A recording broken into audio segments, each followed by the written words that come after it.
Meu nome é Reginete Souza Bispo, tenho 56 anos, sou gaúcha, nasci em Marau, na zona rural de Marau, numa colônia italiana chamada Laranjeiras.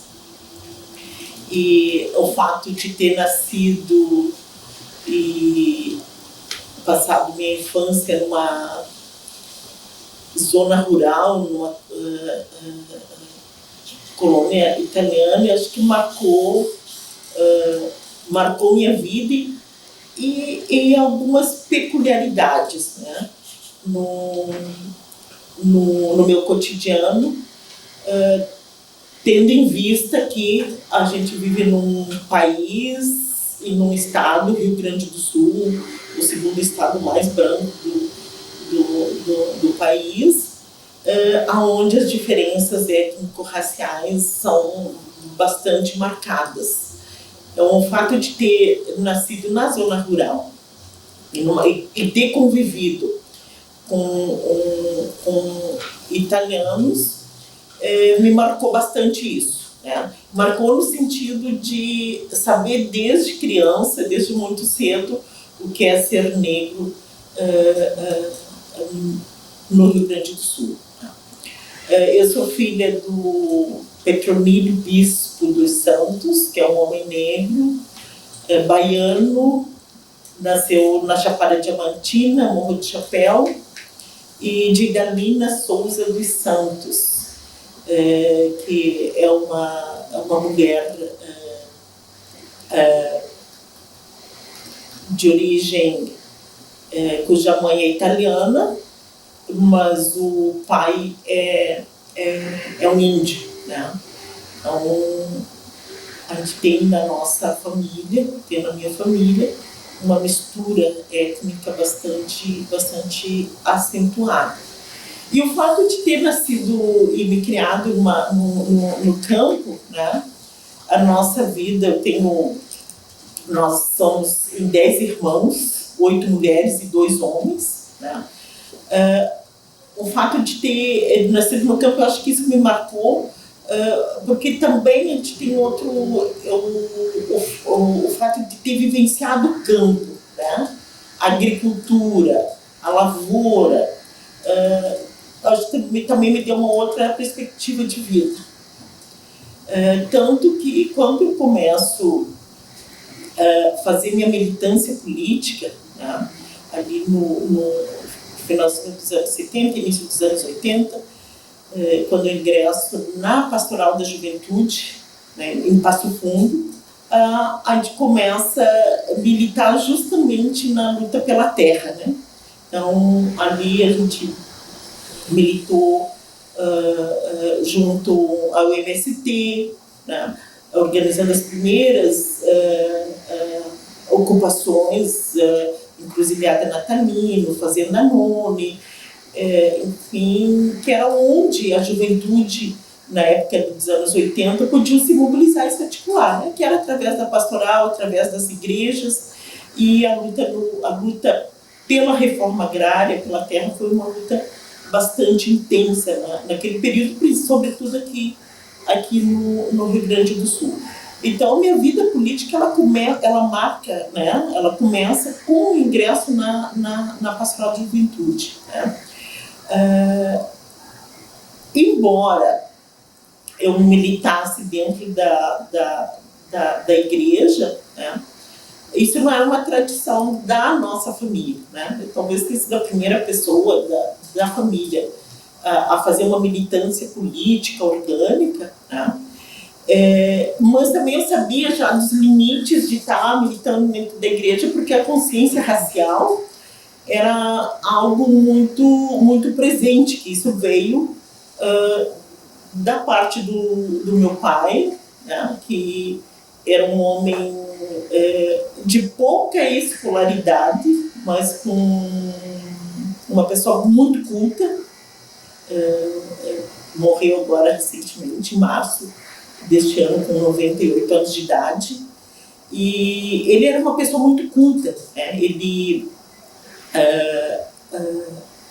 tinha consciência racial, ele lia todos os clássicos da literatura e ele incentivava, mesmo a gente morando no campo, ele incentivou muito a leitura, literatura, ensinava a gente a recitar poesias. Então, Castro Alves, Machado de Assis, esses autores a gente, mesmo morando no campo, a gente sempre teve acesso. Sem contar que ele trazia muito com ele a questão das histórias, das lendas, dos mitos do Nordeste brasileiro. Então, a nossa vida, né, apesar de ser muito pobre, enfim, ela sempre foi muito rica, né, em literatura, em história, em fantasia. O meu avô materno, né, que era um índio, né, um descendente de índios com espanhóis, por outro lado, ele trazia muito a questão da mitologia gaúcha, né? Assim, o vovô era amigo do Boitatá, né? Então, a gente conviveu com isso, assim, no campo, né? Então, isso permeou a nossa vida, acho que minha, das minhas irmãs, dos meus irmãos, é algo que está muito presente e muito marcado, né? E a minha militância, então, ela começa com a pastoral e em seguida a gente se envolve então ali já no ensino médio, em Passo Fundo a gente se envolve com teatro popular, teatro secundarista, né? Então compus um grupo de teatro no ensino médio, que a gente questionava o regime militar. Naquela época a gente ainda fez, a gente ainda passava pela censura no festival de teatro secundarista, né? A gente tinha que passar por censuras, peças, eles cortavam, enfim. E nós tínhamos um grupo chamado Semeadura, né? Que a gente apresentou muito teatro, ganhamos vários festivais regionais de teatro, e esse grupo a gente levava dentro dos assentamentos, das ocupações do MST, fazia teatro nas comunidades, na periferia, nos centros de juventude. Enfim, a gente, então a nossa vida era ocupada, o nosso grupo de jovens, no qual eu me seguia, que era JUCO, Jovens Unidos em Cristo, a gente ocupava todo o nosso tempo fazendo isso. Também nesse período eu tive acesso dentro dessas relações com a igreja, de muitos teólogos, religiosos, que contribuíram muito para a minha formação, porque nesse momento a Igreja Católica era o auge da teologia da libertação, né? Então a teologia da libertação ela tentava agregar teólogos negros, uma diversidade de religiões, sobretudo as de matriz africana. Então, nesse contato com a teologia da libertação, né, eu tive a oportunidade de conhecer o movimento, né, a pastoral afro, que agregou muito da intelectualidade católica negra. Conheci a Vera Triunfo, conheci o Padre Toninho, conheci o Dom Giro, que depois acabou sendo o primeiro bispo negro, né? Mas também conheci outros filósofos, né? Que incentivavam e me proporcionavam determinados conhecimentos, né? Que até então para mim não eram acessíveis, né? E foi nesse contato com esses pensadores, com esses religiosos, né, que eu fui instigada a começar uma militância política mais acentuada dentro do partido político.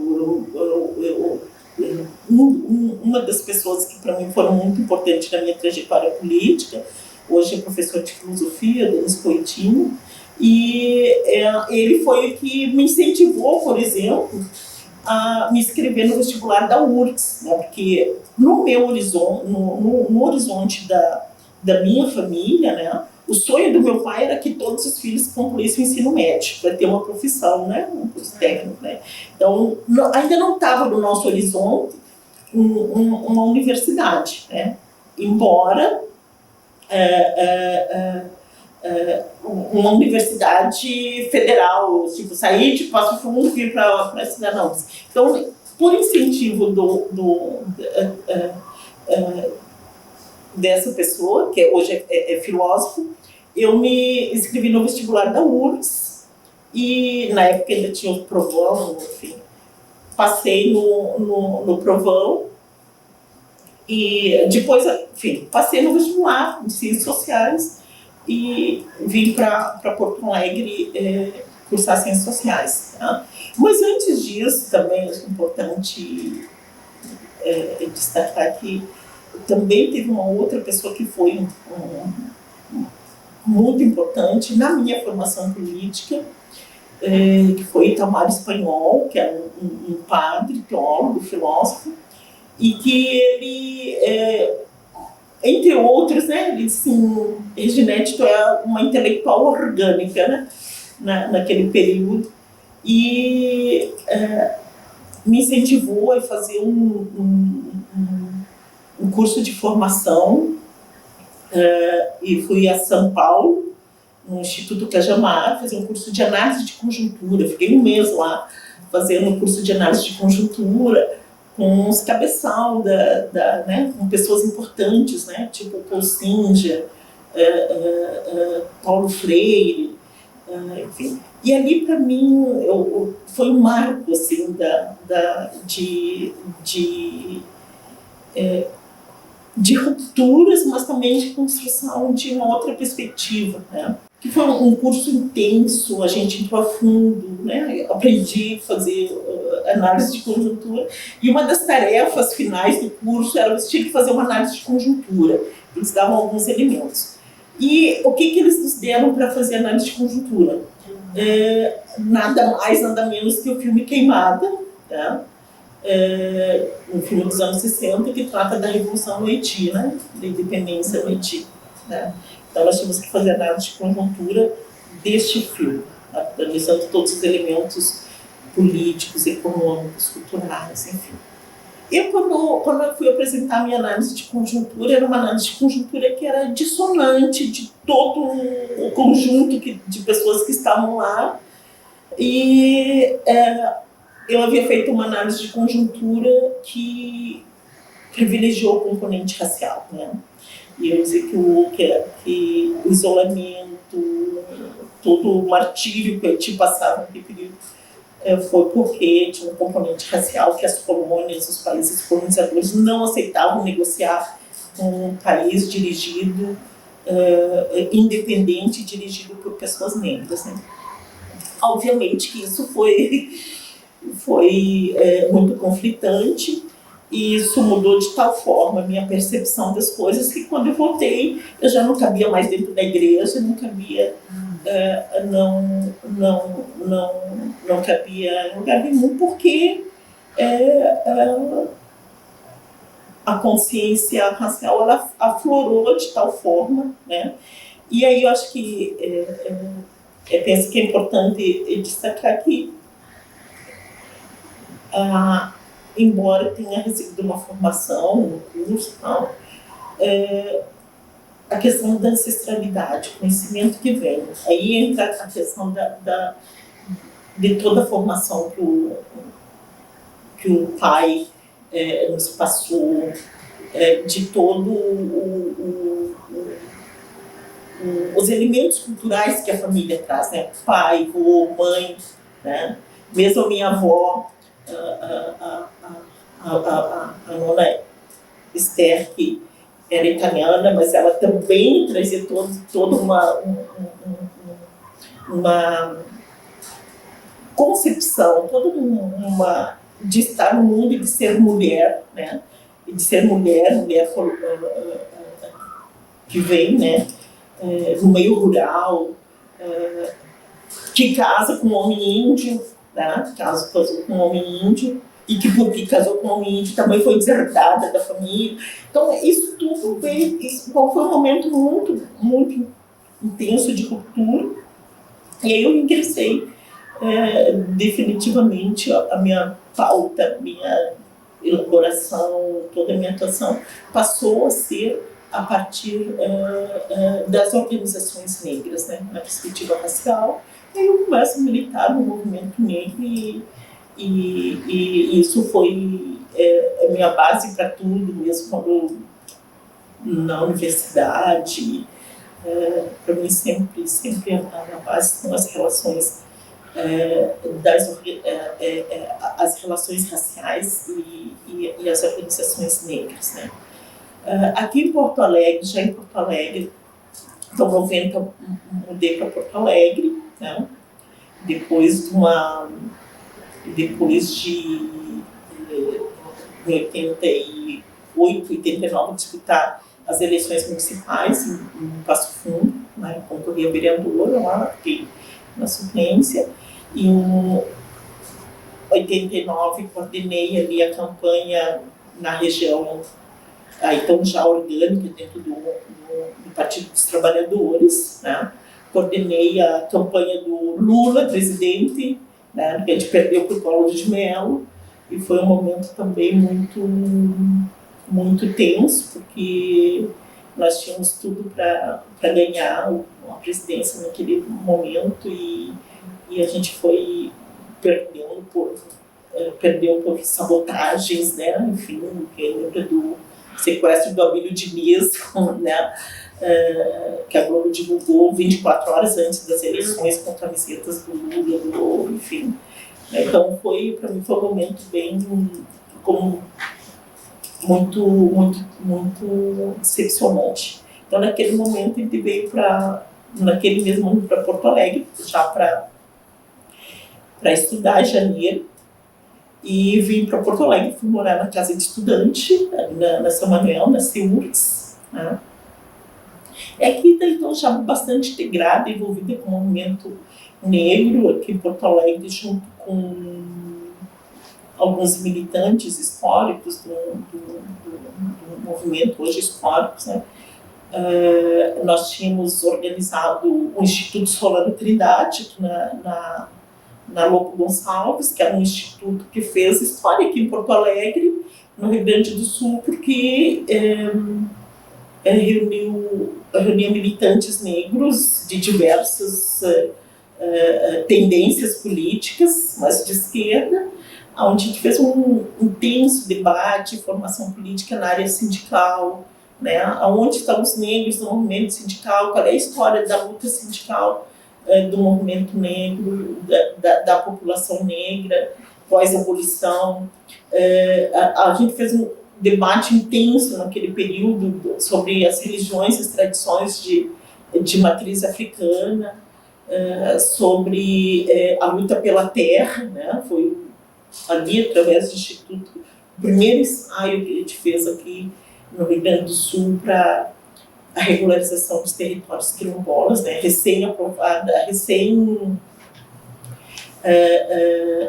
a Constituição, né? de 88, e que ali a gente conseguiu colocar a questão dos territórios, né? Das terras das comunidades remanescentes de quilombo. Então, naquele período, a gente também já iniciava esse debate sobre a regularização dos territórios quilombolas, né? Então, você vê que a terra, para mim, ela sempre teve na centralidade da minha militância e da luta, né?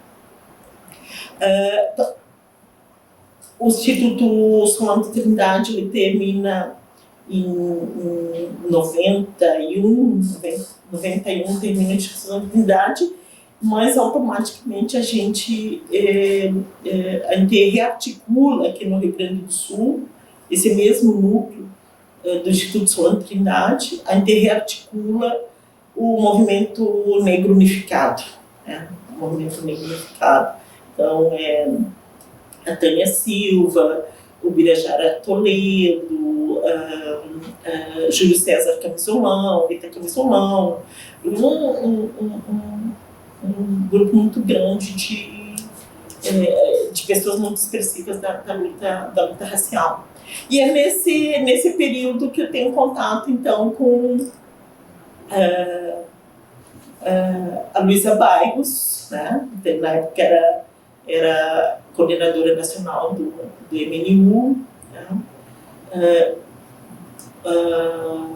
Edson Cardoso, uma série de lideranças nacionais, Sueli Carneiro, Jurema Werneck, não era necessariamente, não era do MNU, mas tinha uma relação, né? Também compunha ali o MNU, um grupo de africanos, e entre eles hoje professor da URSS, professor José Carlos dos Anjos. Então foi um momento muito intenso de organização da luta racial aqui no Rio Grande do Sul, né? Que tem uma tradição, né? Nós, nesse período, nós já tínhamos, né, Oliveira Silveira, o Grupo Palmares, uma série de Maria Mulher, né, que era uma organização de mulheres negras, já estava constituída.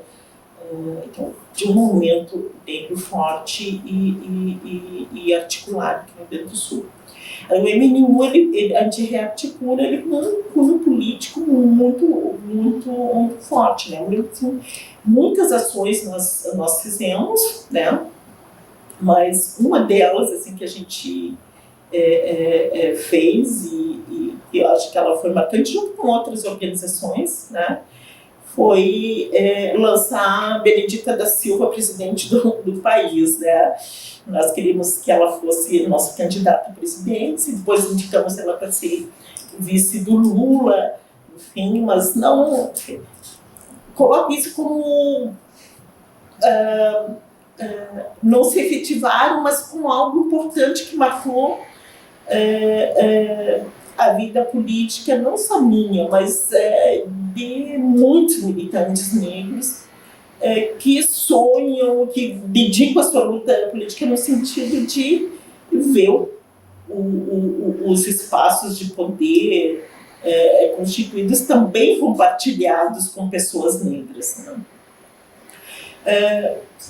Feito rearticulado um MNU, eu já aluna da URSS, das Ciências Sociais, tive a oportunidade ali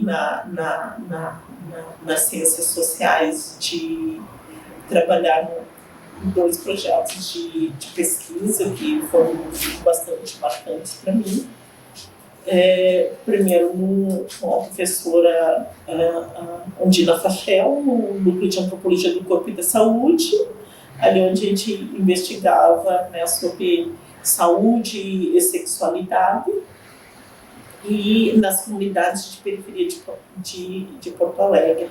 Então, ali foi um momento importante de construir, do ponto de vista conceitual, né, a ideia do que é ser mulher negra, jovem, nas periferias de Porto Alegre. Então, isso marcou também a minha militância. Nós atuamos, a nossa pesquisa se deu na Vila Mirim, que também é o local onde nós, enquanto MNU, lutávamos e trabalhávamos ali contra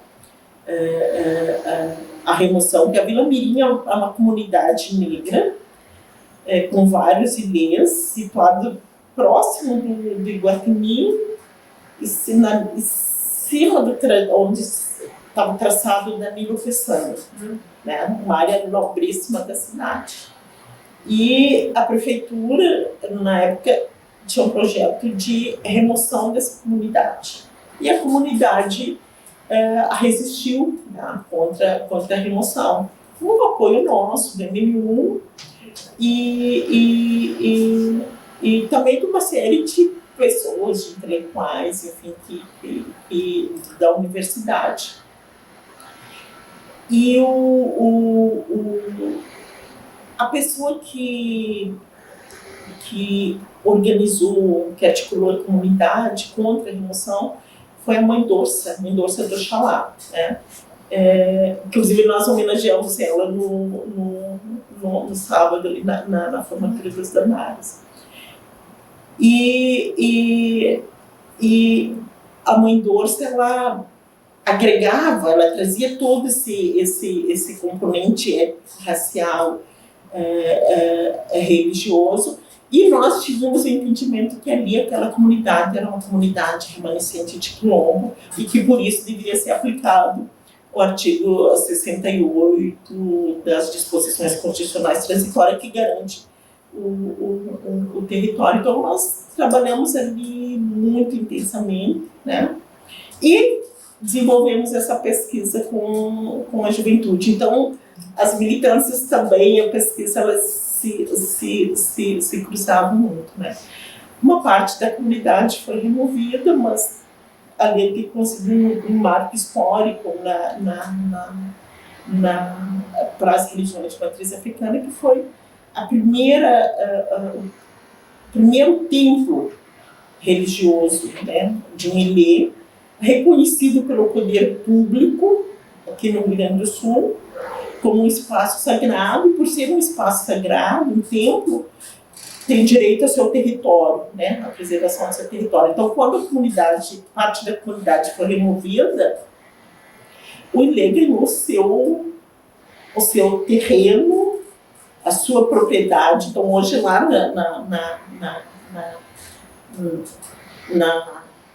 na comunidade, né, então os ilês que foram removidos, eles têm o seu tempo, né, distinto da mãe, da Elorixá, que foi uma conquista, foi para mim uma das mais importantes do ponto de vista legal para as religiões de matriz africana, né? Então isso aí também marcou as nossas vidas, porque até hoje a gente tem um vínculo muito forte com a comunidade. Eu me tornei anos depois filha, né, da Mãe Dorsa de Oxalá, filha de santo dela, né, e me honra muito, né? E então esse foi um marco. Não. E a universidade, a gente teve muito presente todo esse processo. Outro projeto de pesquisa que eu estive vinculada na universidade foi com a professora Ilka Boaventura, da Universidade do Estado de Santa Catarina, que foi um mapeamento das comunidades quilombolas da região sul do país, né? Até então, não existia absolutamente nada feito, né, de pesquisa sobre as comunidades. Então, eu trabalhei nesse projeto, onde a gente, no primeiro momento, a gente já identificou 94 comunidades quilombolas, né, que foi um marco, porque ninguém imaginava que poderia ter tantas comunidades no Rio Grande do Sul, né? Por que esse projeto para mim foi fundamental? Porque depois da universidade, o projeto até hoje continuou uma das minhas militâncias e faço com muito carinho, tá? O trabalho com as comunidades quilombolas, né? Que a gente elegeu aqui o Instituto Acani, né? Nós elegemos trabalhar com quase que exclusivamente com os processos de regularização dos territórios, né? Regularizar a terra, né? Porque a terra, ao meu ver, é a centralidade. Se tu tem terra, tu tem meio de produção. Terra é poder, né? Então, a gente tem se dedicado para isso, né? De contribuir no debate, de assessorar, enfim. Hoje, o movimento quilombola, um movimento bem estruturado, autônomo, né? Caminha com as próprias pernas e agrega, enfim, uma série de outras organizações. Então, e que para mim, né, hoje, se for pensar em termos de política e de transformação, tá? O movimento quilombola ele é um dos mais importantes. É um movimento que questiona a propriedade, né? Trabalha com o meio de produção e mexe e quando o Estado, né, se vê obrigado a fazer a devolução das terras para as comunidades remanescentes de Quilombo, ele está realmente fazendo transformações estruturais, né? Então, o movimento quilombola, hoje, talvez seja o movimento mais importante de luta pela terra no nosso país, né? Primeiro, pela dimensão, pelo tamanho que é, né? As comunidades quilombolas, e segundo, pela própria proposta do que vem a ser o uso da terra por essas comunidades, diferentemente do que se propõe, né? Uma concepção mais capitalista do uso da terra, né? O movimento quilombola, as terras remanescentes de Quilombo, elas são de uso coletivo, né? E são hereditárias, né? São da comunidade, né? Elas não são de uso privado, particular, e talvez por isso ele seja hoje o movimento de luta pela terra mais atacado junto com as comunidades indígenas. Porque essa lógica, ela rompe com a lógica do capital, né? Que as terras são comercializáveis, né? Ela rompe com a lógica da propriedade individual, privada, né? E reforça a ideia do uso comum, né? Que está em consonância muito mais próxima do que a gente entende que sejam valores das comunidades africanas, né? Valores civilizatórios africanos, né? A coletividade, o bem comum. Então, a minha vida acadêmica, ela marcou, né, nessa perspectiva racial, nesse sentido, né? Ainda dentro da universidade, né, acho importante lembrar disso, assim, o fato de estar contando, né, um pouco da história de vida, a gente vai buscando e rememorando coisas que estão meio apagadas, né? Eu me lembro que logo que a gente entrou na universidade, nós tínhamos um grupo de universitários negros, 6, 7 universitários negros dentro das humanas, ciências sociais, história, e a gente junto, a partir de uma articulação local e depois nacional, nós organizamos o primeiro encontro estadual e depois nacional de universitários negros. Isso foi em 93. Primeiro encontro de universitários negros. E para a Cláudia e para a Mariana, que são acadêmicas, não dava mais que 30, viu? Era encontro estadual. Primeiro foi encontro estadual, depois foi encontro nacional. Mas dentro da Universidade Federal do Rio Grande do Sul não éramos mais que 30. Né? Não éramos mais que 30 universitários negros. Né? E isso eu gosto de destacar porque o ano passado eu participei da foto coletiva, né? na URGS, dos cotistas, e eram mais de 5.000, né, na fotografia. Foi muito emocionante porque eu me lembrei dos anos 90, onde nós éramos exceção.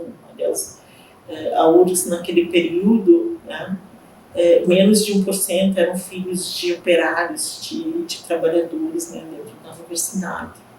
E hoje ainda não é a universidade que a gente quer do ponto de vista da representatividade, sobretudo na docência, mas do ponto de vista do perfil, né, dos alunos, é uma conquista que não, né, talvez a conquista mais importante que a minha geração, né, do movimento negro teve nessas três últimas décadas de luta, né, as cotas raciais que, na universidade e no serviço público, né, e isso o mérito disso tudo foi a luta racial, foram essas organizações negras, né, e que eu tenho afirmado, né, que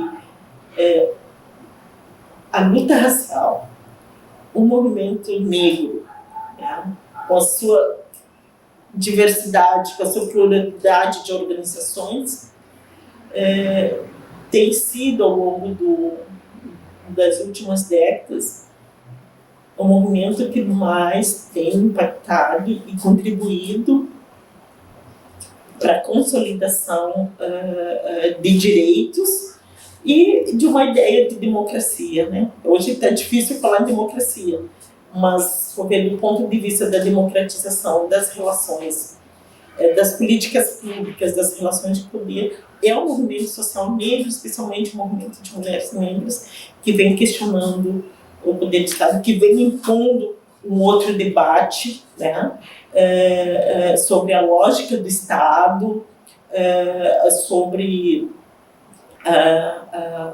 a lógica das esquerdas, né, no que diz respeito à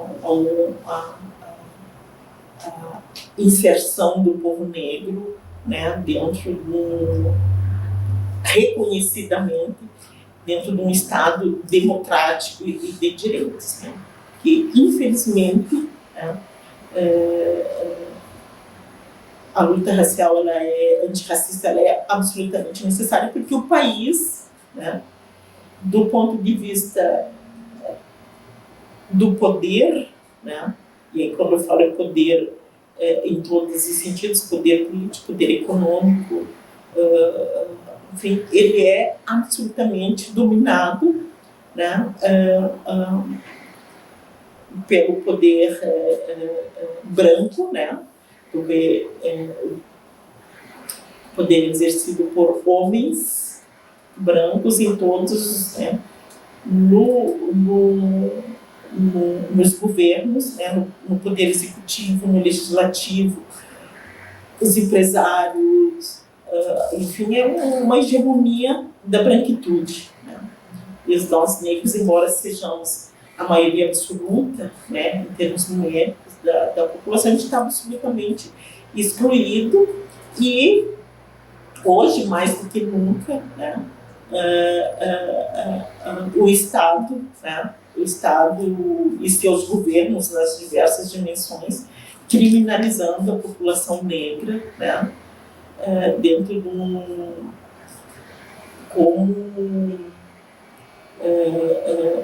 os culpados, né, por uma crise de Estado, né, que nós não somos responsáveis, né, uma crise de Estado onde eles alegam que o Estado gasta demais com políticas públicas, né, gasta demais com assistência social, gasta demais com saúde, gasta demais com educação, né, porque ao longo das últimas décadas a população, e junto com a população negra, tem cobrado do Estado essas políticas públicas, né.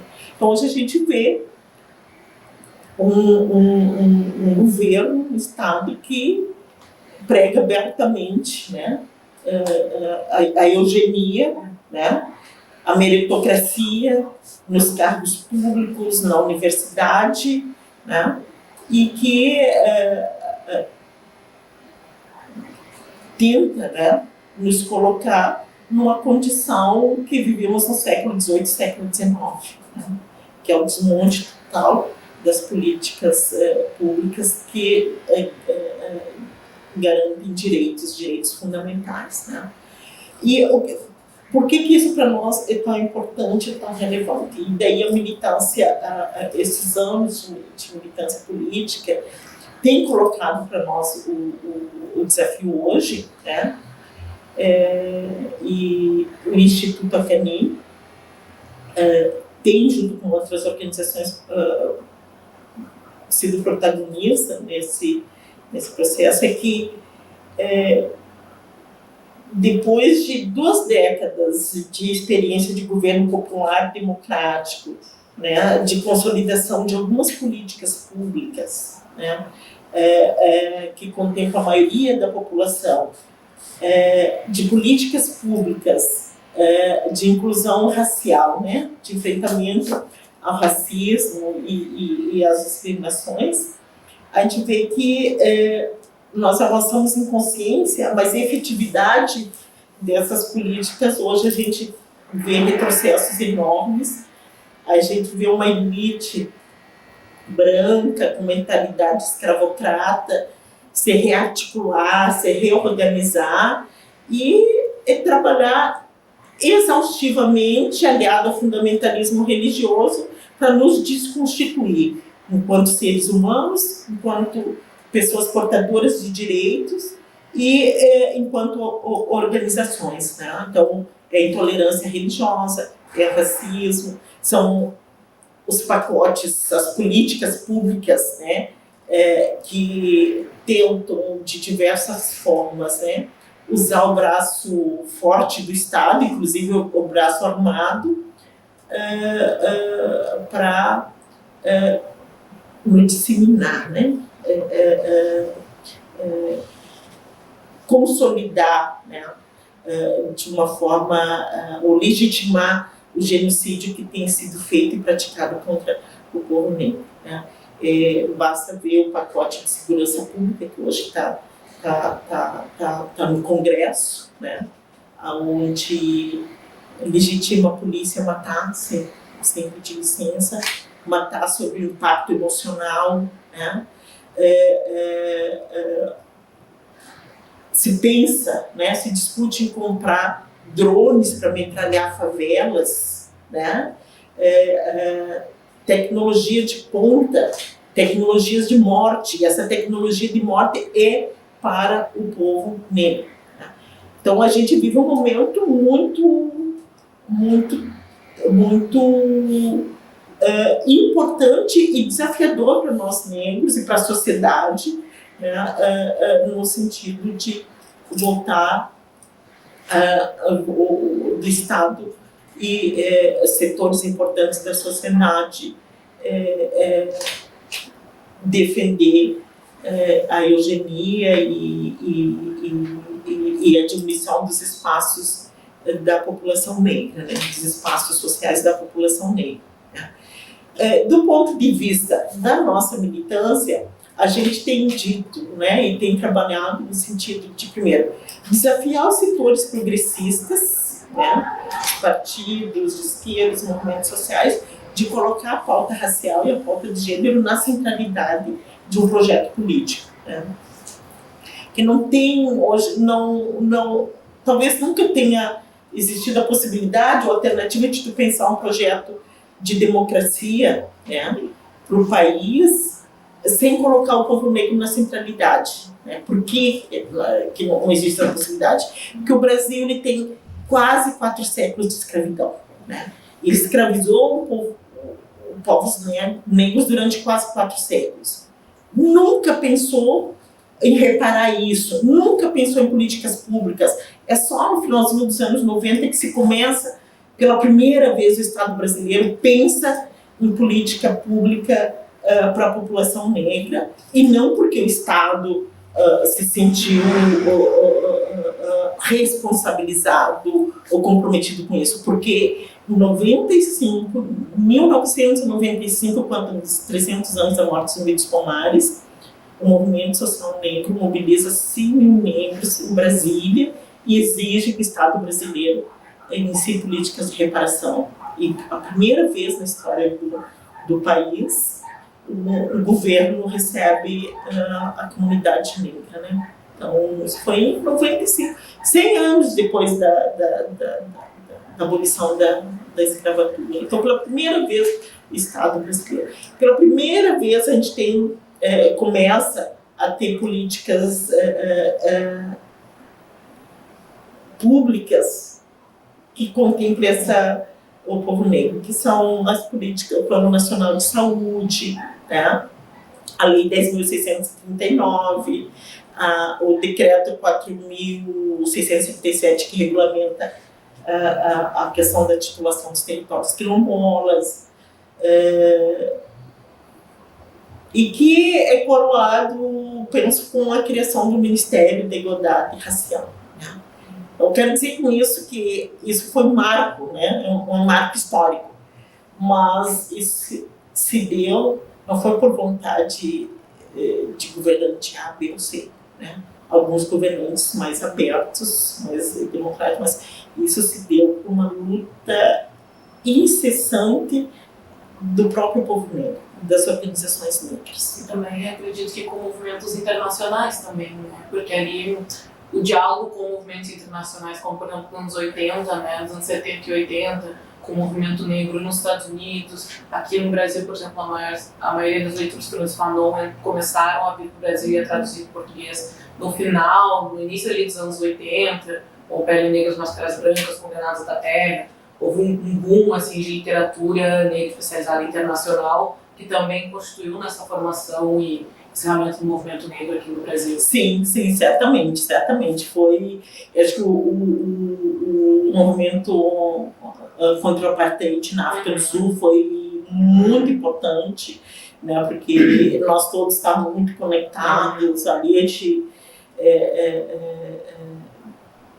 lia muito, para nós, terminou, chegou até a lançar aqui no Rio Grande do Sul a tradução de um livro do Steve Biko, né, Escrevo o que eu quero.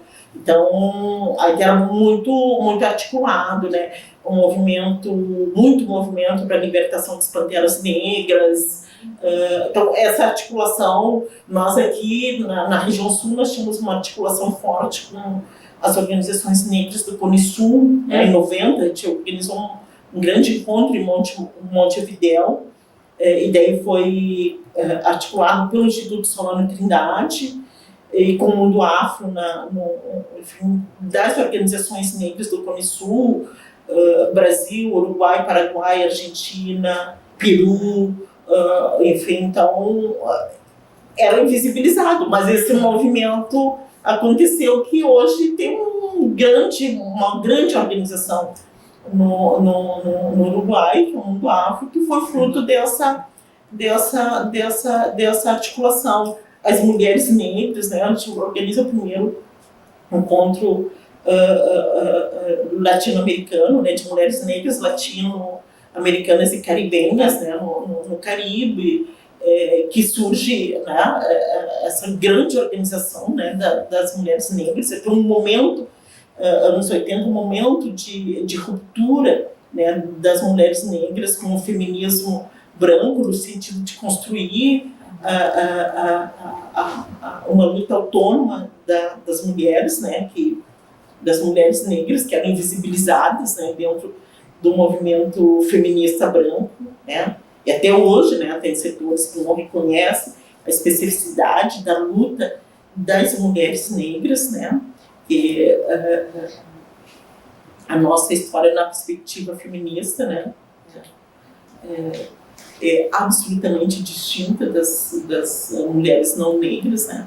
Eu ainda não era militante feminista, né, a gente já percebi essa diferença, né. Quando tu analisa o mercado de trabalho, né, eu achava era jovenzinha, achava estranho, né, quando eu dizia, a luta das mulheres começa quando ela, né, a libertação se insere no mercado de trabalho, quando do sufrágio universal. E eu dizia assim, mas nós mulheres negras, a gente não se inseriu nesse mercado de trabalho formal, e nós chegamos aqui como mão de obra, né? Nós chegamos aqui para o trabalho.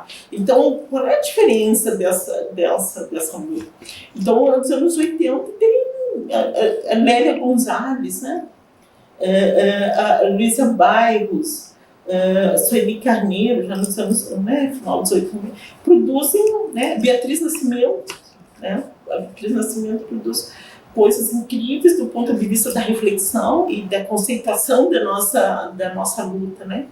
Nos anos 80, as mulheres negras, né, a Beatriz Nascimento, a Lélia Gonzalez já falavam num projeto político de nação na perspectiva dos homens e mulheres negras, né? Que esse modelo de Estado, de sociedade, democracia que é hegemonicamente branca não serve para nós, né? Então, a minha luta, minha inserção na vida política, ela se dá por esse viés, é uma luta de construção, a gente vai fazendo culturas. E hoje o grande desafio que está colocado para nós, negros e negras, e quando a gente, o Instituto Acani, né, propõe um curso de formação política para mulheres negras, né, é porque eu não vejo saída para a democracia no Brasil se não colocar na centralidade as mulheres negras, né? Não porque a gente é um grupo privilegiado, enfim,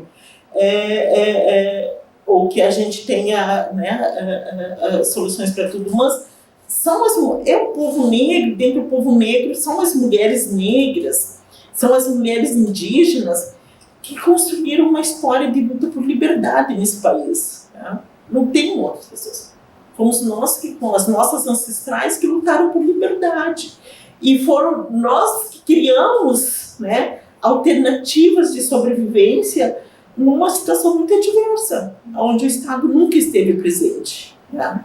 Nunca esteve presente, e a gente criou essas alternativas, sobrevivemos a uma política de genocídio, né? As estratégias e as alternativas criadas permitiu que nós hoje, negros e negras, sejamos a maioria absoluta do país. Que o modelo, o projeto político do Estado era de branqueamento e de extermínio do povo negro, né? Então, essas estratégias, quem construiu foram as mulheres negras, homens e mulheres negras, mas fundamentalmente as mulheres negras. Então, a história de luta por liberdade, de resistência, hoje nos confere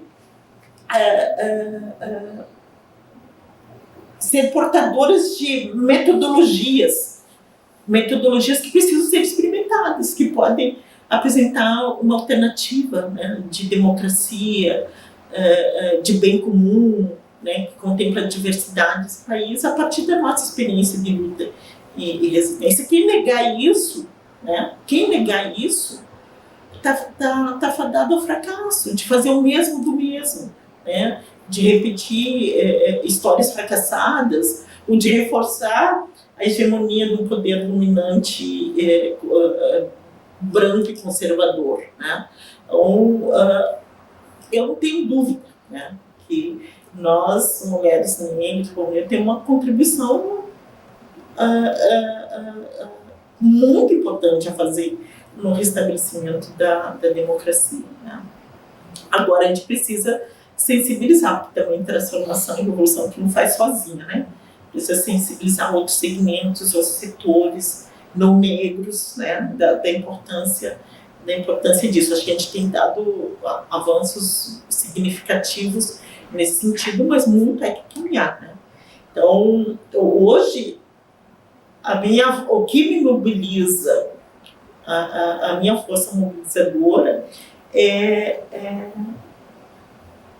contribuir de alguma forma na auto-organização, na reflexão, em pensar, né,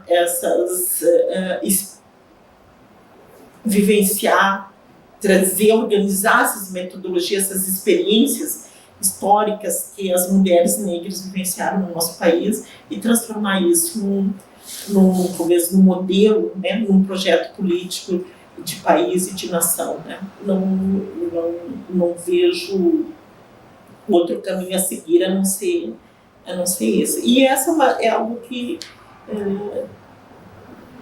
pelo que eu tenho visto, pelo que a gente tem vivenciado, quem vai fazer são as mulheres negras. Nós não podemos delegar isso para ninguém. não podemos delegar isso para ninguém. Então, hoje,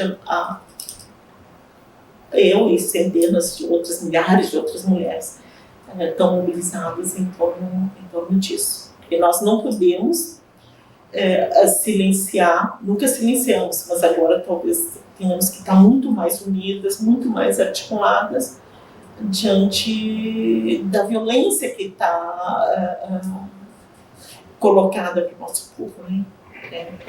De forças ultraconservadoras, racistas, fascistas, nos colocando na centralidade de um projeto de extermínio e de desumanização do nosso povo, né? Então, eu me sinto muito desafiada a fazer isso. Eu acho que, penso que nós mulheres negras, o povo negro tem que disputar todos os espaços institucionais de poder e de decisão, né? Tem que estar em todas as frentes. Eu espero muitíssimo que a gente comece a romper com esse ciclo depois de vivenciar a direita ultraconservadora, dizendo que nós temos que estar mortos, que a gente realmente se mobilize para ter parlamentares negros, para ter prefeitos, para ter governadores negros articulados, né? Articulados com uma proposta de democracia, de liberdade que realmente mude as relações de poder no nosso país, né? Também eu acho importante dizer, Cláudia, Mariana, Frederico, né, que uma das coisas que me move, tem me movido também, e quando a gente vive a política tu vive ela visceralmente, né? Ela faz parte do teu dia a dia, né? Mas também é importante dizer que eu sou dona de casa, né? Que eu tenho família, que eu tenho 2 filhos, um casal, o Maruã e a Faiola, né? São 2 jovens. O Maruã é aluno da universidade, também Federal do Rio Grande do Sul, a Faiola se preparando para o vestibular, né? E que para uma mulher negra, acho que para os militantes em geral, né? Mas especialmente para uma mulher negra, né? Fazer militância, ser dona de casa, chefe de família, né? Também vai delineando, né? Delineando o perfil, né? Então, para poder fazer militância, cuidar da família, que eu acho que eu faço bem os 2, né? Milito e cuido bem dos filhos lindos, saudáveis, né? Também a tua vida passa a ser isso, né? A minha trajetória de vida, né? Desde os 16 anos, é isso, é militância. Eu faço festa na militância, o compartilhamento. Meus filhos criaram junto na militância, reuniões. E tem o diferencial de uma mulher, né? Da mulher fazer política, enfim, quando tu faz política, tu leva a família junto, né? Porque, infelizmente, ainda os cuidados da família ainda recaem sobre a mulher, e sobre a mulher negra muito mais, né? Enfim, então, a minha vida, ela tem sido isso, muita luta, muita militância, né? E muito carinho da família, enfim, então não está dissociado isso, né? Hoje, depois de décadas de militância política partidária, movimento social, algo que eu tenho muito presente, né, na questão da luta racial, o meu lugar é no movimento de mulheres negras, é na comunidade negra. A minha militância política partidária, ela tem sentido em função disso e não o contrário. Ou seja, é a minha experiência, é a minha vivência com as grandes questões da comunidade negra, que era as questões de enfrentamento da violência, que era as questões de identidade, que era as questões de luta por melhores condições de vida, né? É ali que eu me referencio, né? É ali que eu me referencio. É no movimento de mulheres negras, é no movimento negro aonde eu formo as minhas bases para fazer qualquer outra luta, né? Qualquer outra luta. Que isso, para mim, tem uma relevância, porque quando você vai para outras frentes de luta, por exemplo, como a luta política, partidária, ou luta sindical, ou luta, enfim, tem que ter uma referência nas reivindicações e na luta do povo negro, né? Senão tu te perde. Se tu não tem essas referências, se tu não tem esse vínculo, tu chega nos espaços onde estão estruturalmente organizados a partir de modelos eurocêntricos, e tu é cooptado, tu é desconstituído das tuas bandeiras e da tua luta, né? Então, isso é algo que, para mim, me marcou muito, né? O espaço, o território de referência é a luta racial, são as organizações negras. E é a partir dali que eu me insiro em diversos outros territórios, e em outros diálogos com outros grupos, enfim, né? Mas a referência é desde os anos 90, desde que eu rompi com uma lógica eurocêntrica, eu me referencio na luta racial. Na luta racial, a ancestralidade para nós, e aqui ancestralidade entendendo como ancestral não só a pessoa que partiu, mas a pessoa que partiu, que deixou um legado, deixou um projeto mítico, social cumprido, né? Ou seja, que serve de referência, né? A ancestralidade, ela tem uma dimensão enorme, talvez a única na nossa luta, que é a de sempre se referenciar na luta das que vieram antes de nós. Por que isso é importante? Não só por questões de identidade, religiosas, mas fundamentalmente porque toda luta,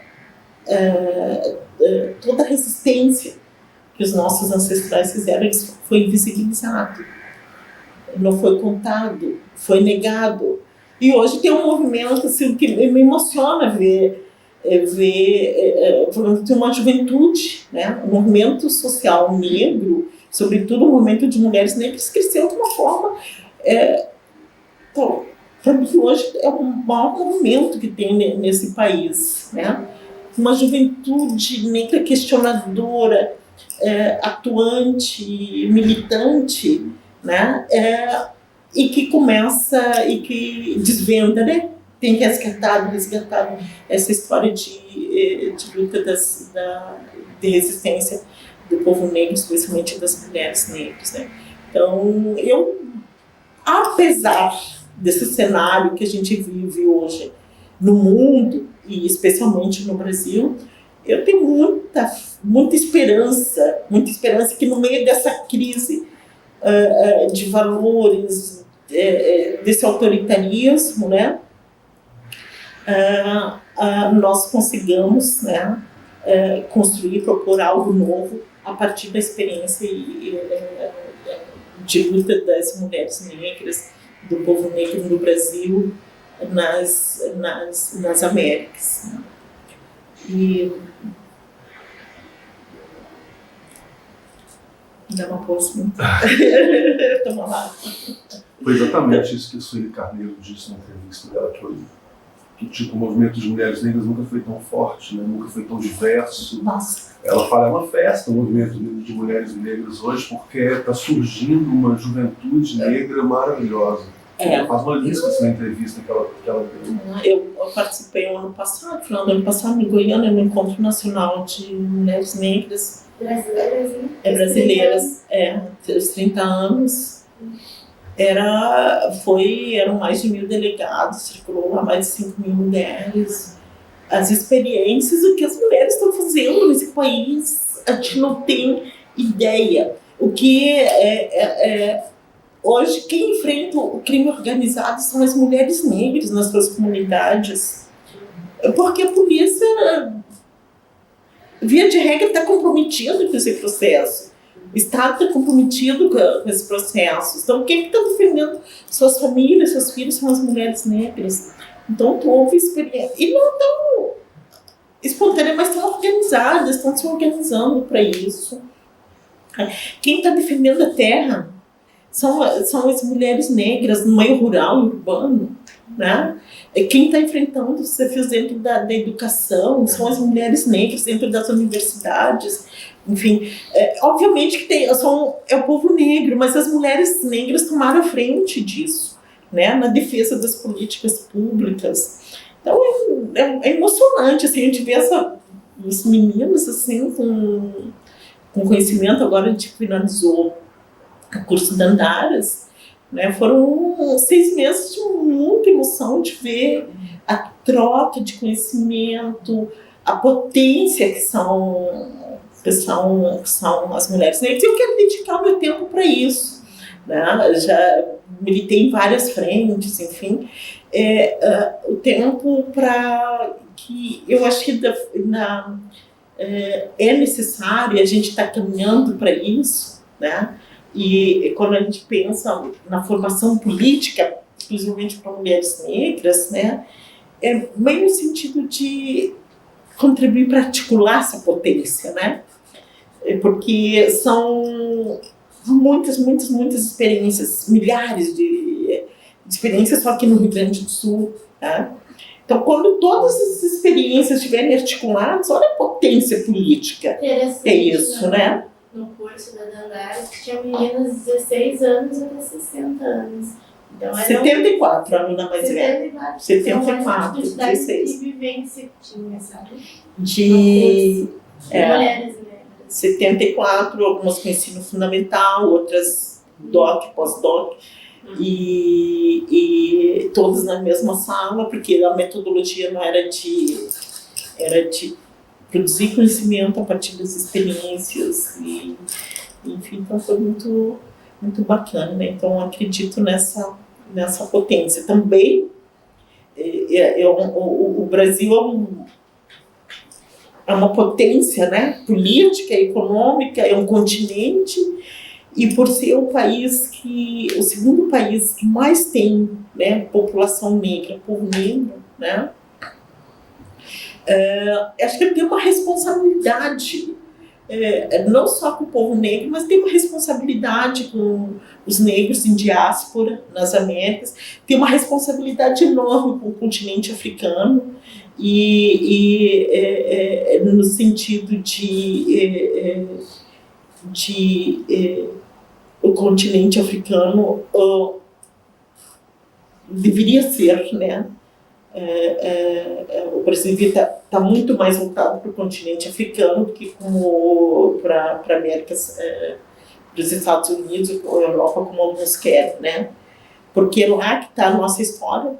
O povo que mais contribuiu para o desenvolvimento político, econômico, cultural do país foi o continente que mais contribuiu foi o continente africano, e acredito que esse olhar, essa articulação com o continente africano passa por nós negros e negras, né?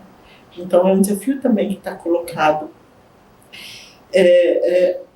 Além do desafio local, esse desafio ele tem que estar também, de certa forma, articulado, né, globalmente articulado, né?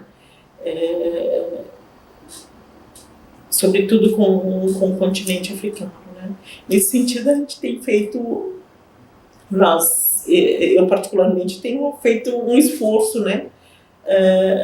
Aqui no estado, eu acho que a gente tem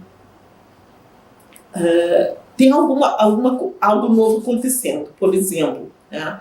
Nos últimos anos, pela primeira vez depois da diáspora, né? O Brasil permitiu que africanos ingressassem, né, no Brasil, migrassem. Né? Então, nós temos uma migração africana forte hoje. Né? Então, sobretudo do Senegal, aqui no Rio Grande do Sul. Né? Isso traz uma realidade nova. Né?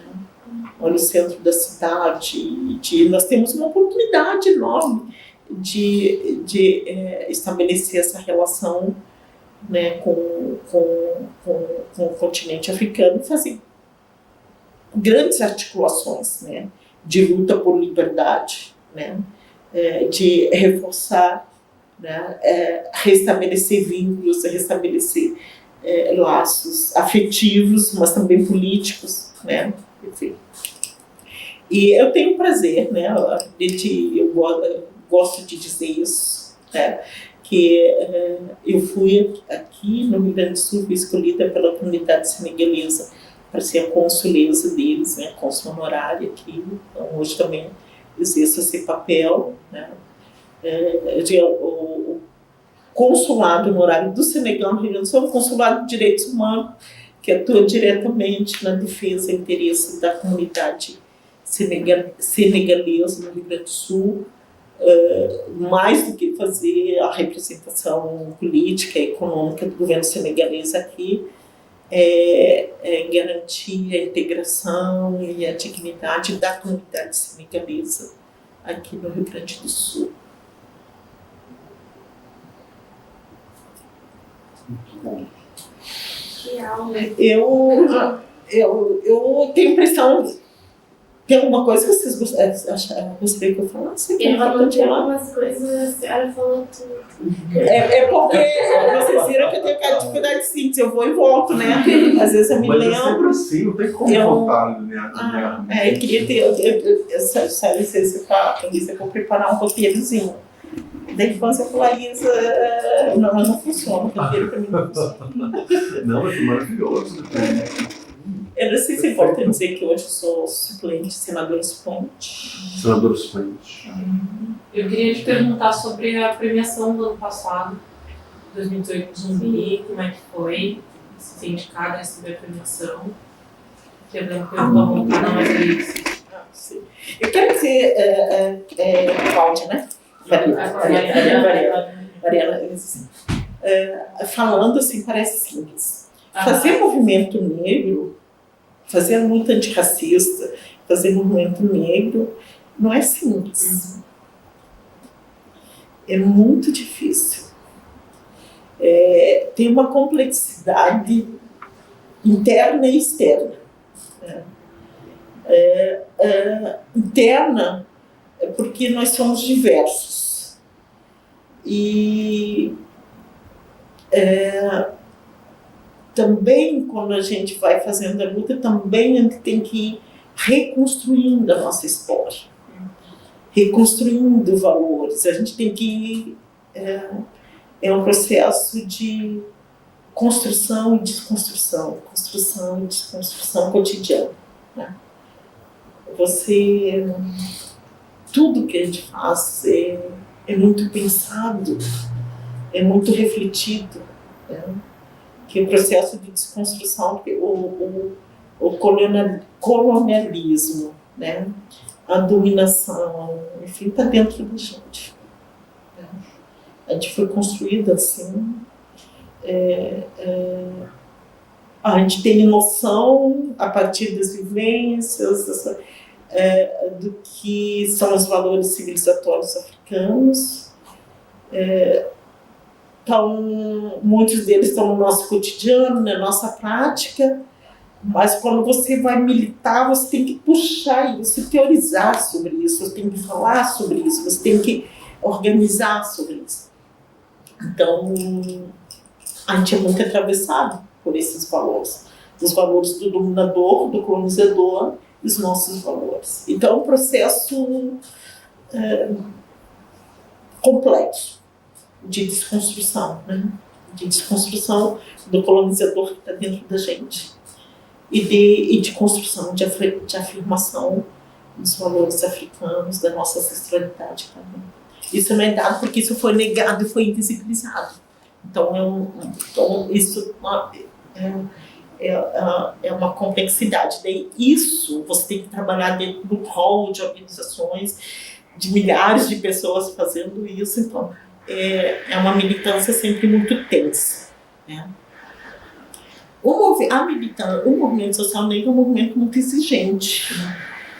Em relação aos seus quadros, em relação à sua militância, né? E eu milito desde os anos 80 no movimento social negro, e quero dizer que só agora, muito recentemente, que eu me sinto verdadeiramente reconhecida pelo movimento negro, por setores do movimento negro, enquanto um quadro, uma militante do movimento negro. E o prêmio, a medalha Zumbi dos Palmares que eu recebi o ano passado na Assembleia Legislativa, foi um momento muito importante, porque também foi a primeira vez que eu recebi um reconhecimento público, né, da comunidade negra, né, que eu merecia aquela medalha, né? Enfim, então, para mim foi um momento muito emocionante, importante, por isso que foi um marco no processo de reconhecimento, né? Eu sempre fiz a militância do movimento social negro. Eu fiz uma opção de fazer uma militância política partidária, porque eu acredito que nós negros, a gente tem que ocupar os espaços institucionais, quer no parlamento, quer no executivo, e a forma de fazer isso hoje no país é através dos partidos políticos. Então eu fiz opção por partido ainda jovem, partido de esquerda, porque eu acho que é onde situa a luta racial. Um partido de direita e de extrema-direita não sequer reconhece a necessidade da luta racial. E as organizações negras, em geral, têm muita desconfiança em relação a essas organizações brancas, especialmente os partidos políticos, né, que se utilizaram muito da pauta racial para referendar os seus projetos, inclusive que na maioria deles a gente não está colocados como protagonistas dos processos, né? E eu, como fiz sempre essa dupla militância, então tem setores do movimento negro que me olham com desconfiança, né? Então, assim como tem os setores da esquerda branca que também que me olham com desconfiança, essa pessoa não é plenamente confiável, né? Então eu caminhei sempre nessa enfim, com esses sempre no meio desse conflito, né? Hoje eu posso dizer que pelo menos assim eu sinto, né, que não existe, pelo menos da forma como estava colocada, essa desconfiança, né, tanto dentro do movimento negro, né, embora a maioria ainda continue achando que não é uma pauta importante, mas eu penso que essas décadas de militância política partidária, mas de militância no movimento negro, especialmente de mulheres negras, né, me conferiu uma experiência que seja única, né, de poder pensar, né? Mesmo de dominar boa parte dos códigos da branquitude em relação à política, né? E me dá elementos para poder pensar politicamente, né? Pensar estratégias de organização e de luta do povo negro para poder romper essa barreira da política institucional, né? Também essa confiança, esse reconhecimento, né, de outras, do movimento de mulheres negras, do movimento negro e da minha militância, né? Para mim, hoje eu começo a viver a maturidade da militância.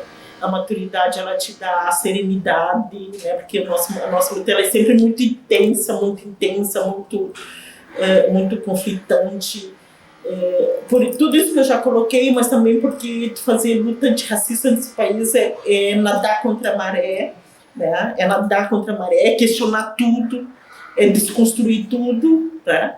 Então hoje eu me sinto na maturidade, né? Com mais serenidade, mais tranquilidade. Acho que isso me deu condições para pensar um curso de formação política, que tinha tudo para não dar certo, deu tudo certo, tudo para não dar certo justamente porque tu vai contra o que tá colocado, né? E as pessoas falam, por que um curso de formação política para mulheres negras? Porque de mulheres negras se pensarem, se repensarem politicamente, né? Poder, nós precisamos ter essas oportunidades de nos rever, de nos revisitar, de trocar as nossas experiências e a partir dessas experiências propor outras metodologias de organização, de articulação, de organização. Eu acredito nisso, acho que tem uma potência, um potencial enorme. E eu acredito tanto que eu não vejo outra saída se não for para mim, né? Eu sou militante de esquerda, milito dentro de um partido político, tenho articulação, hoje eu sou senadora suplente, eu sou suplente do senador Paulo Paim, ou seja, eu dei uma contribuição partidária para o meu partido político enorme, sempre disponibilizei meu nome para as disputas eleitorais, já concorri a vereadora, já concorri a deputada estadual 2 vezes, enfim, então não, se alguém tinha dúvida da minha contribuição, acho que não, né, ou seja, que cada vez que tu disponibiliza um nome e tu vai para uma disputa eleitoral, do ponto de vista da tua vida particular, é um desmonte, principalmente para nós negros, porque um branco coloca o nome à disposição, ele vai para a luta e depois ele tem todo o resguardo. Nós, negros, a gente põe o nome, vai para a luta e depois tu te vira com o teu povo e a tua comunidade, né? Enfim, tu não tem esse respaldo político, financeiro. Então, cada vez que tu vai para a luta, é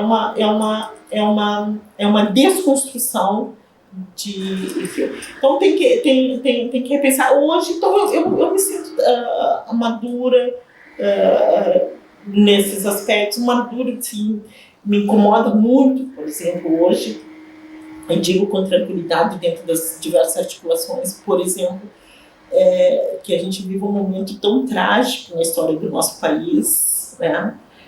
De violência, de racismo e fascismo que orienta o governo, né? Do fundamentalismo, né, que demoniza, né, volta a demonizar a nossa gente, as nossas religiões, as nossas tradições, e que as forças de esquerda, as forças progressistas, né, não conseguem colocar isso no cenário político, né? E ainda a gente ouve, né, dizer que o problema da esquerda hoje no Brasil e no mundo é por causa dos movimentos identitários. Aí entenda-se quando eles estão dizendo que a culpa é dos movimentos identitários, estão dizendo que a culpa é do povo negro que não se articulou numa luta de classe, como se a gente não fizesse isso, e deu ênfase à questão racial. Mas também, por outro lado, é importante dizer que esses mesmos movimentos progressistas da branquitude, né, conquistaram governos, poderes, e não colocaram o povo negro como protagonista nos processos. Mesmo nos processos. Não colocaram como protagonista nos processos. Cotas raciais, enfim, foi fruto de uma luta incessante da nossa comunidade, do nosso povo. Então, para mim, me entristece muito que essa mesma esquerda não faça meia-culpa de rever e repensar qual é o lugar do povo negro, e no meio de uma crise enorme continue com as mesmas práticas, a mesma forma de caminhar e a mesma forma de se articular. Eu hoje vou... O meu trabalho aqui é me dedicar para o Instituto Caninho, que a gente, no nosso decidimos, na direção que a gente vai trabalhar, foi uma decisão na formação política de mulheres negras. Então, esse vai ser o nosso carro-chefe, né, em relação às mulheres negras.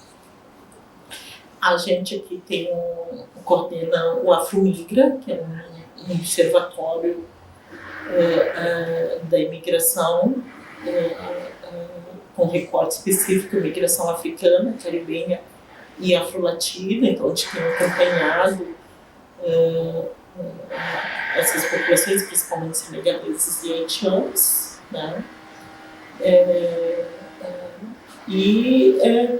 As comunidades remanescentes de Quilombo, hoje muito mais na assessoria e muito pontual, porque eles estão super auto-organizados, enfim, então a gente acompanha o que for necessário, né?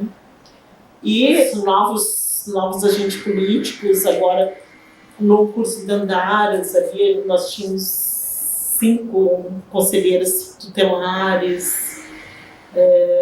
A gente está incentivando a nossa juventude a se disponibilizar, a estar articulada, mas também está fazendo essas disputas, né, dos cargos eletivos, não só dos governos, do executivo, legislativo e tal, mas também nas suas instituições, enfim, nos espaços de representação mesmo, né? E incentivando e dando suporte, né? Suporte político, porque falta muito, né? Falta bastante pra gente.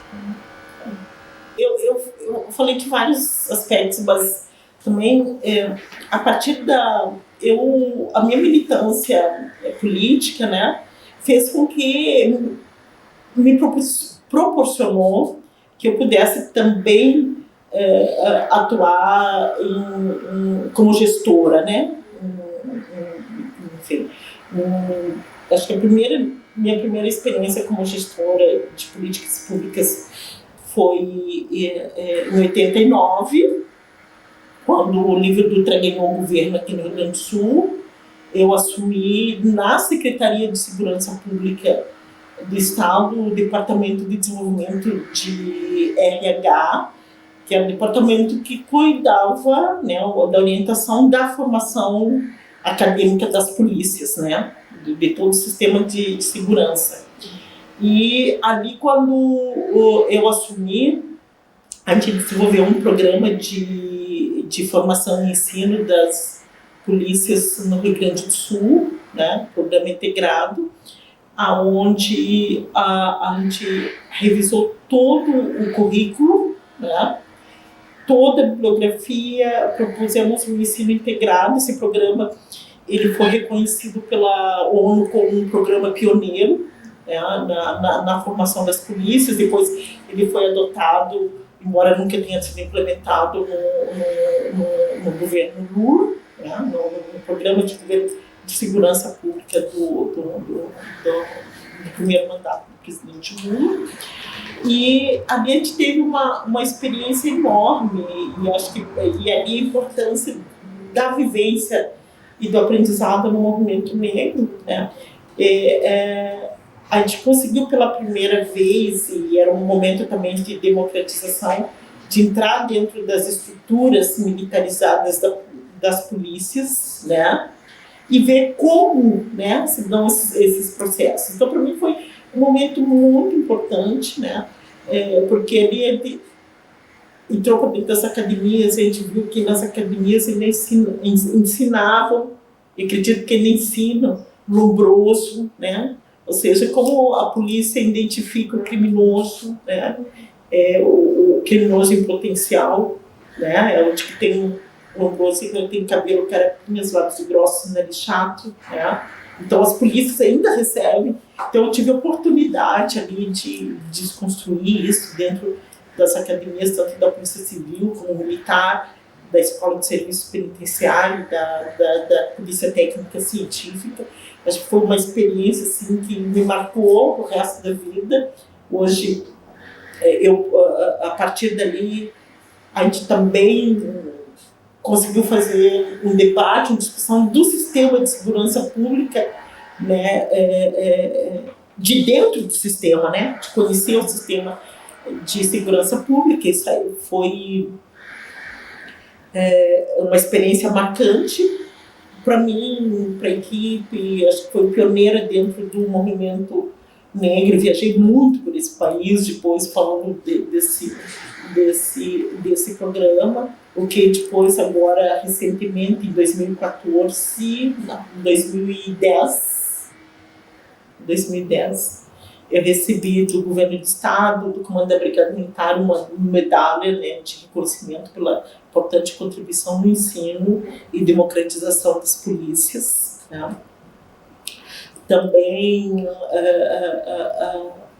em função dessa militância política, eu assumi no governo Tarso Genro, né? 2010,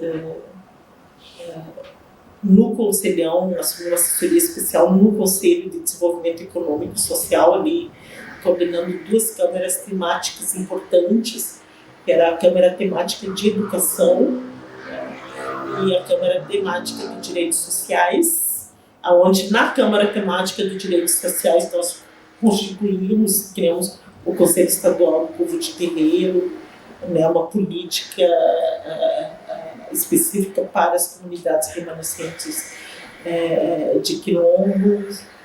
Trabalhamos no sentido de efetivar aqui no Rio Grande do Sul uma política de regularização dos territórios quilombolas, né?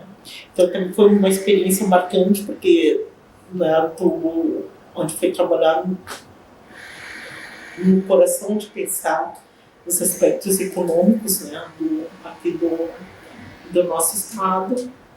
Também em função da militância, acho,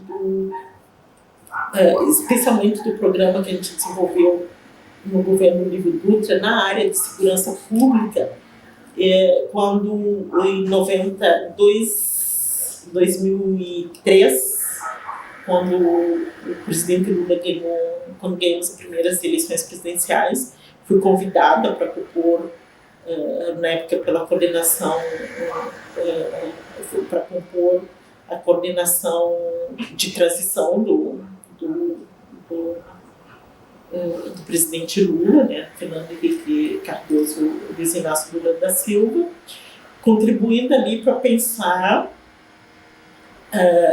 como assessora, para pensar o programa de segurança, a implementação do programa de segurança pública e as questões raciais, e pensar também a criação e estruturação da CEPIR, né, que é uma secretaria com status de Ministério de Igualdade Racial, né, que me honrou muito. É uma das poucas gaúchas que estavam lá, eram 5 gaúchas, junto com então, na época, não presidente, Dilma Rousseff, eram 5 gaúchos que estavam lá, eu era uma das 5 gaúchos, que não precisa publicar.